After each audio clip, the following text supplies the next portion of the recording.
Hello friends, good evening to all of you and welcome to the Rajdev study point. आज के session में मैं आप लोगों के लिए बाल विकास एवं शिक्षा शास्त्र के बहुत ही इंपॉर्टेंट प्रश्न को लेकर आया हूं। तो शुरू करते हैं आज की प्रश्नोत्तरी। और शुरू करने से पहले मैं आप लोगों से कहना चाहूँगा कि अगर आपने हमारे चैनल को सब्सक्राइब नहीं किया तो प्लीज़ आप चैनल को सब्सक्राइब कर लीजिए और बेल आइकन को भी दबा दीजिए, ठीक है। तो ये हमारा टेस्ट नंबर 20 है। इसके पहले हम लोगों ने 19 टेस्ट लगा लिए हैं। अगर आपने वो टेस्ट नहीं देखे हैं तो प्लेलिस्ट बनी हुई है, आप प्लेलिस्ट में जाकर उन वीडियो को भी ज़रूर देखें, ठीक है। ये आपकी परीक्षा की तैयारी के लिए बहुत ही उपयोगी वीडियो साबित होंगे, ठीक। तो हमारा पहला प्रश्न है कि भौतिक वस्तुओं की कार्यप्रणाली को समझना एवं उनका संचालन करना किस प्रकार की बुद्धि का कार्य है। तो कौन सी प्रकार की बुद्धि का कार्य है भौतिक वस्तुओं की कार्यप्रणाली को समझना। तो इसका करेक्ट आंसर क्या हो जाएगा, मूर्त बुद्धि, ठीक है। ये ए ऑप्शन इसका सही हो जाएगा, ठीक है। आज हम प्रश्नों को समझेंगे नहीं और जल्दी जल्दी प्रश्न अधिक करेंगे, ठीक है। तो अगला प्रश्न है हमारा कि विशिष्ट योग्यता की प्रकृति होती है। तो विशिष्ट योग्यता की प्रकृति कैसी होती है, जन्मजात होती है, अर्जित होती है कि ए और बी दोनों सही हैं या इनमें से कोई नहीं। तो इसका सही आंसर क्या हो जाएगा कि विशिष्ट योग्यता की प्रकृति कैसी होती है, अर्जित होती है। ये किसने बताया था, स्पीयरमैन ने दो प्रकार की जो बुद्धि बताई थी ना, जी और एस, तो उसमें से प्रश्न लिया गया था, ठीक है। आगे चलेंगे। हमारा जो अगला प्रश्न है कि स्पीयरमैन के सिद्धांत के अनुसार विशिष्ट योग्यता प्रत्येक व्यक्ति में समान होती है, भिन्न होती है, प्रधान होती है कि कोई नहीं होती है। तो इसका आंसर बताना है कि कैसी होती है। तो इसका सही आंसर क्या हो जाएगा, ऑप्शन नंबर बी, ठीक है, भिन्न होती है। ये इसका करेक्ट आंसर हो जाएगा। आगे चलेंगे, अगले प्रश्न को देखेंगे। निम्न में से प्रज्ञा संचालन सिद्धांत की विमा है। अब ये क्वेश्चन आपको अजीब लग रहा होगा, तो इसमें विमा बताना है। ये कौन से सिद्धांत की बात की जा रही है। तो इसमें जो गिलफोर्ड ने दिया था ना, तो ये एक डिब्बे के आकार का, आपको याद आ रहा होगा, ठीक है।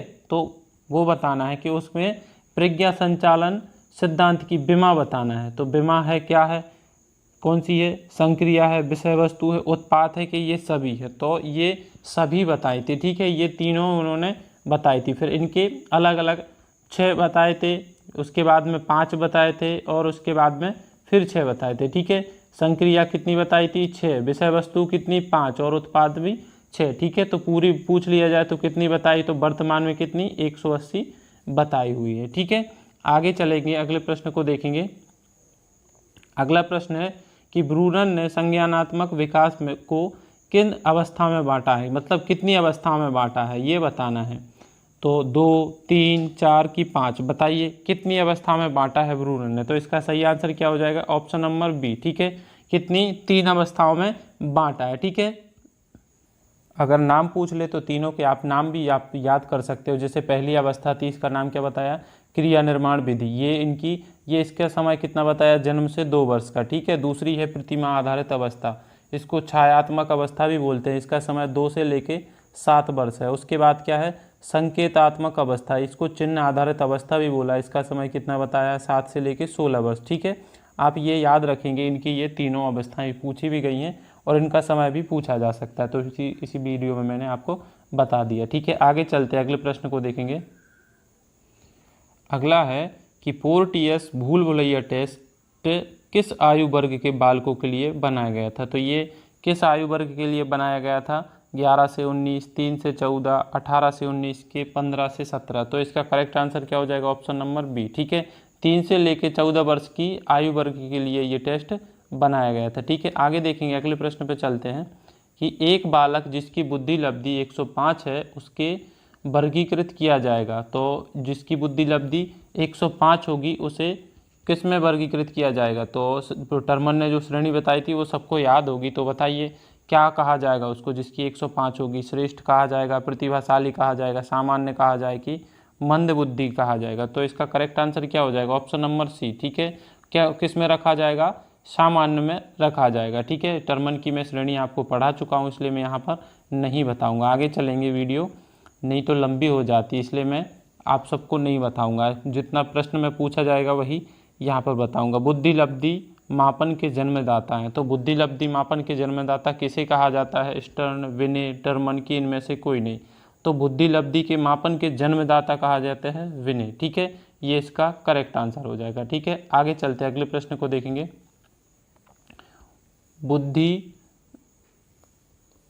बहुबुद्धि सिद्धांत के अनुसार सभी प्रकार के पशु, खनिज और पेड़ पौधों को पहचानने व वर्गीकृत करने की योग्यता क्या कहलाती है?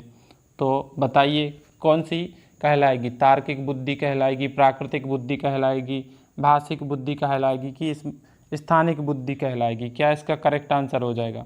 तो कौन सी, किसको पहचाना जा रहा है? ये सभी प्रकार के पशु, खनिजों और पेड़ पौधों को। तो ये इसमें ज़्यादातर कौन दिख रहा है? प्रकृति ही दिख रही है ना, तो इसमें कौन सी बुद्धि हो जाएगी? प्रकृतिवादी बुद्धि हो जाएगी ना। इसका करेक्ट आंसर क्या हो जाएगा? ऑप्शन नंबर बी हो जाएगा। ठीक है, कौन सी? प्रकृतिवादी बुद्धि इसका सही आंसर हो जाएगा। आगे चलते हैं, अगले प्रश्न को देखेंगे।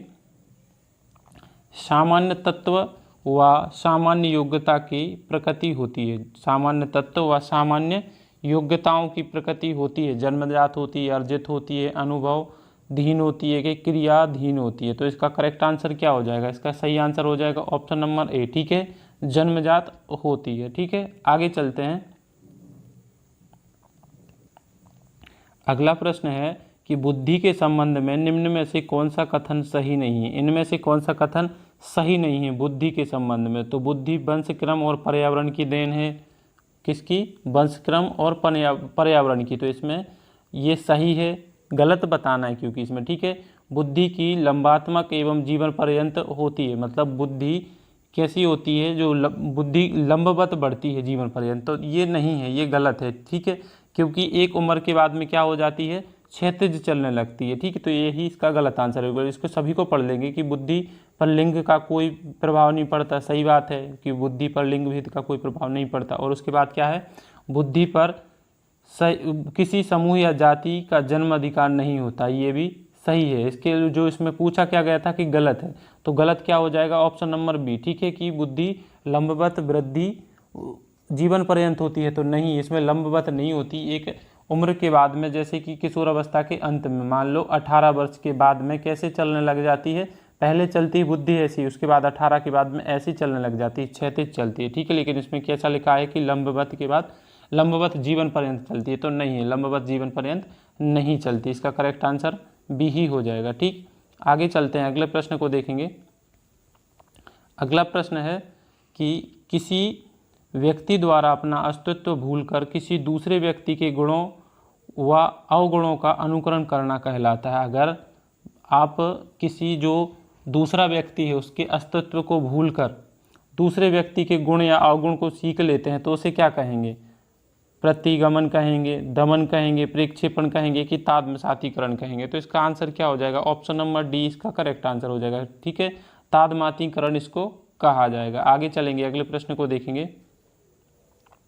अगला प्रश्न है कि वह प्रथम व्यक्ति जिसने मानव बुद्धि के मापन के लिए कार्यकारी यंत्र का निर्माण किया था, किसने किया था यंत्र का निर्माण? ये बताना है। विने, स्पीयरमैन, टर्मैन की गाल्टन, किसके द्वारा किया गया था वो प्रथम बताना है। तो अभी ऊपर भी बताया था किसके द्वारा किया गया था?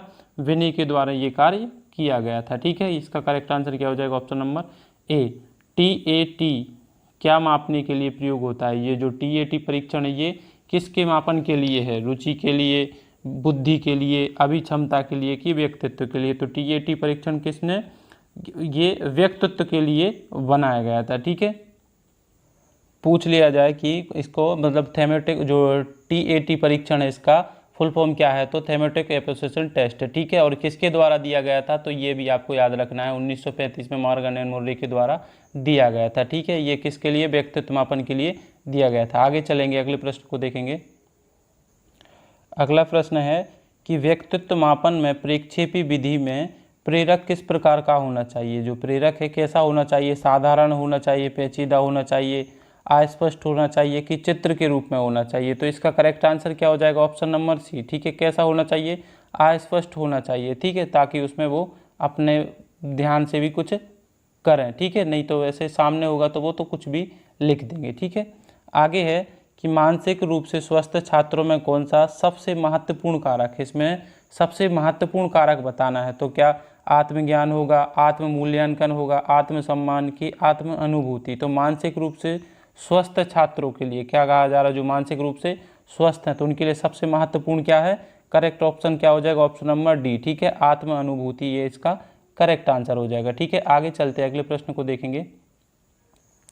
समाज में लोगों द्वारा सबसे ज़्यादा नियंत्रित द्वंद्व है। अब क्या है क्वेश्चन, आप ठीक से एक बार पढ़ें क्वेश्चन को कि क्या कहा जा रहा है कि समाज में लोगों द्वारा सबसे ज़्यादा नियंत्रित द्वंद्व है, कौन सा द्वंद्व है। तो उपागम उपागम द्वंद्व है कि उपागम परिहार द्वंद्व है, परिहार परिहार द्वंद्व है कि बहुविध उपागम परिहार द्वंद्व है। तो इसका करेक्ट आंसर क्या हो जाएगा, ऑप्शन नंबर बी, ठीक है, कौन सा है, उपागम परिहार द्वंद्व। समाज के लोगों में सबसे ज़्यादा द्वंद्व माना जाता है, ठीक है, उपागम परिहार द्वंद्व, ये इसका करेक्ट। अगला प्रश्न है कि क्या होता जब लक्ष्य की दिशा में प्रगति अवरुद्ध हो जाती और अंतर्निहित तनाव अनसुलझे रहते, बताइए क्या इसका करेक्ट आंसर हो जाएगा, कुसमायोजन, तीव्र डर की कुंठा, बताइए क्या इसका सही आंसर हो जाएगा। तो जब लक्ष्य दिशा की प्रगति अवरुद्ध हो जाती तो क्या होती, कुंठा बढ़ती ना, इसका करेक्ट आंसर क्या हो जाएगा, ऑप्शन नंबर डी, इसका सही आंसर हो जाएगा। ठीक है, आगे चलते अगले प्रश्न को देखेंगे। क्वेश्चन है कि सृजनात्मक चिंतन की एक महत्वपूर्ण विशेषता है, जो सृजनात्मक चिंतन है इसकी विशेषता क्या होती, अपसारी चिंतन, अभिसारी चिंतन, परिचालन चिंतन की स्वालीन चिंतन। तो इसका करेक्ट आंसर क्या हो जाएगा, सृजनात्मकता को कौन से चिंतन के बारे में, सृजनात्मकता को कौन सा चिंतन कहा जाता है, अपसारी चिंतन, ठीक है, क्रिएटिविटी, ये इसका ए नंबर का ऑप्शन है, ये सही हो जाएगा। ठीक है, आगे चलते अगले प्रश्न को देखेंगे। अगला प्रश्न है कि एक आदमी अपने बॉस का गुस्सा अपने बच्चों पर निकालता है, यह निम्नलिखित में से किसका उदाहरण है। तो प्रक्षेपण होगा, प्रतिक्रिया विधान होगा, विस्थापन होगा कि प्रतिगमन होगा। तो इसका करेक्ट आंसर क्या हो जाएगा, ऑप्शन नंबर सी, ठीक है, क्या कहा जाएगा इसको, विस्थापन, ठीक है, ये सही आंसर हो जाएगा। आगे चलेंगे, अगले प्रश्न को देखेंगे। अगला प्रश्न है कि बाध्यता मनोवृत्तियाँ प्रतिक्रियाएँ अधिकतर होती हैं, ये आंगिक गड़बड़ियाँ, तंत्रिका, तापी विकार, मनोविक्षेप विकार या चारित्रिक विकार। तो ये इसका सही आंसर क्या हो जाएगा, ऑप्शन नंबर बी, ठीक है, तंत्रिका तापी विकार। ये सैमुअल क्रिक ने बताया था जो अधिगम क्षमता के बारे में। अगर आपने अधिगम क्षमता से संबंधित प्रश्न वो वीडियो नहीं देखा है तो आप उस वीडियो को ज़रूर देखें, ठीक है, बहुत अच्छे से मैंने आप लोगों को उसमें एक तरफ से एक्सप्लेन किया और ट्रिक के माध्यम से बताया। अगर आपको वो वीडियो देखना है तो ऊपर ये जो आइकॉन में दिख रहा है आप इस पर क्लिक करें, ठीक है, तो आप उसको देख सकते हैं। ठीक है, इसको बताना है। अगला प्रश्न है कि बुद्धि का त्रिआयामी सिद्धांत किसके द्वारा दिया गया था, किसने दिया था बुद्धि का त्रिआयामी सिद्धांत, स्पीयरमैन, थॉर्नडाइक, गिलफोर्ड की कारिगल, बताइए किसने दिया था। तो इसका सही आंसर क्या हो जाएगा, जो त्रिआयामी सिद्धांत किसके द्वारा दिया गया था, ऑप्शन नंबर ए, गिलफोर्ड, सी इसका करेक्ट आंसर हो जाएगा। गिलफोर्ड के द्वारा दिया गया था त्रिआयामी सिद्धांत। ठीक है, मैंने पहले भी बताया ये 3 आयाम बताए थे, जो अभी मैंने ऊपर भी बताया था। त्रिआयामी सिद्धांत किसके द्वारा, गिलफोर्ड के द्वारा दिया गया था। ठीक, इसका करेक्ट आंसर क्या हो जाएगा। ठीक है, आगे चलेंगे। अगला प्रश्न है कि गिलफोर्ड के बुद्धि संबंध मॉडल में कौन सा आयाम नहीं है। तो इनमें से कौन सा आयाम नहीं बताया है, किसने, गिलफोर्ड ने। अभी गिलफोर्ड का ही पूछा गया था जिन्होंने त्रिआयामी सिद्धांत दिया था। तो कौन सा नहीं है, इसमें क्या है, विशिष्ट तत्व, प्रतिक्रिया, अंतर्वस्तु, परिणाम। तो इसका करेक्ट आंसर क्या हो जाएगा, विशिष्ट तत्व, ये नहीं बताया। बाकी प्रक्रिया, अंतर्वस्तु और परिणाम, ठीक है, ये सभी उन्होंने ही बताए हैं। ठीक है, आगे चलते अगले प्रश्न को देखेंगे। अगला है, एक 16 वर्षीय किशोर की मानसिक आयु 15 वर्ष है, तो वह किस श्रेणी के अंतर्गत आएगा। तो ये भी औसत के ही अंतर्गत आएगा। आप उसको फॉर्मूला को लगा सकते हैं, ठीक है, MA/CA गुणित 100, उसमें लगा के आप निकालेंगे तो कितना, औसत ही आएगा। ठीक, आगे देखेंगे। अगला प्रश्न है कि विभिन्न वस्तुओं और विचारों के बीच जटिल संबंधों को समझने की मानसिक क्षमता ही बुद्धि है। बुद्धि, यह सिद्धांत प्रतिपादन किसने किया, ये डेफिनेशन है किसके द्वारा दी गई थी कि वस्तु और विचारों के बीच जटिल संबंधों को समझना। तो स्पीयरमैन, थॉर्नडाइक, विने एवं साइमन की थर्स्टन। तो किसकी डेफिनेशन है, तो ये थर्स्टन की डेफिनेशन है, ठीक है। अगर आपने डेफिनेशन संबंधित भी वीडियो नहीं देखा तो आप उसको भी ज़रूर देखें, ठीक है। ये बहुत ही मतलब मैंने ऐसे पढ़ा है कि डेफिनेशन तो आप भूलोगे ही नहीं, जितनी भी आप बुद्धि की डेफिनेशन है तो आप उसको सर्च करके देख लें। आप कभी अगर उसको भूल जाएं तो ये मेरी गारंटी, आप भूलने से भी नहीं भूलोगे, ठीक है। अगला प्रश्न है, बुद्धि ज्ञान अर्जन करने की क्षमता है, किसका कथन है? अर्जन करने की क्षमता किसने कहा है? वाटसन, वुडरो, सुकरात की प्लेटो? तो वुडरो, ये ऑप्शन नंबर 20 का करेक्ट आंसर हो जाएगा। इसको याद कैसे करवाया था बता दे रहा हूँ। जैसे इसमें क्या लिखा है, डरो, तो डरो मत किससे? ज्ञान अर्जन करने से। तो ठीक है, वुडरो ने क्या कहा है कि ज्ञान अर्जन करने से मत डरो, ठीक है। तो अर्जन करने की क्षमता या विधि किसने कहा है? वुडरो ने। तो ये ऐसे आप डेफिनेशन को याद रखेंगे और वीडियो में मैंने अच्छे से बताया है, ठीक है। आगे चलते हैं। अगला प्रश्न है कि सामान्य तथा विशिष्ट बुद्धि को किसने स्वीकार किया है? किसने बताया था सामान्य तथा विशिष्ट बुद्धि को? स्पेयरमैन, विने, स्टर्न की टर्मन? तो किसने कहा था सामान्य और विशिष्ट बुद्धि किसने बताई थे? द्विकारक और त्रिकारक सिद्धांत किसने दिया था? स्पेयरमैन के द्वारा दिया गया था, ठीक है। तो इसका सही आंसर क्या हो जाएगा? ऑप्शन नंबर ए, इन्होंने ही बताया था सामान्य और विशिष्ट बुद्धि। इसको जी और एस बुद्धि भी इन्हीं ने ही कहा था, ठीक है। आज का हमारा जो लास्ट और अंतिम प्रश्न है इसको बताएंगे कि त्रिकारक सिद्धांत के प्रतिपादक कौन है? तो जो त्रिकारक सिद्धांत है किसने दिया था? स्पेयरमैन ने दिया था, थॉर्नडाइक ने दिया था, विने ने दिया था कि गिलफोर्ड ने दिया था? किसके द्वारा दिया गया था ये बताना है। तो ये त्रिकारक सिद्धांत किसके द्वारा दिया गया था? इसका करेक्ट आंसर क्या हो जाएगा? ऑप्शन नंबर ए, ठीक है, स्पेयरमैन। अभी मैंने शुरू में ही बताया था कि जो द्विकारक और त्रिकारक का सिद्धांत किसके द्वारा दिया गया था? स्पेयरमैन के द्वारा ही प्रतिपादित किया गया था, ठीक है। तो ये बुद्धि से संबंधित 30 प्रश्न और हैं, उसके पहले 30 मैंने और करा दिए हैं, और इसमें जितने भी बुद्धि से संबंधित इंपॉर्टेंट प्रश्न और बचेंगे तो उनको ही इनमें अगले वीडियो में मैं शामिल कर लूँगा, ठीक है। तो आज के लिए बस इतना ही, और मिलते हैं अगले वीडियो में। तब तक अगर आपने हमारे चैनल पर सब्सक्राइब नहीं किया है तो प्लीज़ आप चैनल को सब्सक्राइब कर लीजिए और बेल आइकन को भी ज़रूर दबा लीजिए, ठीक है। इससे क्या होगा, आपको हमारे आने वाले हर नए वीडियो का नोटिफिकेशन सबसे पहले मिलता रहेगा। तो थैंक यू फॉर वॉचिंग।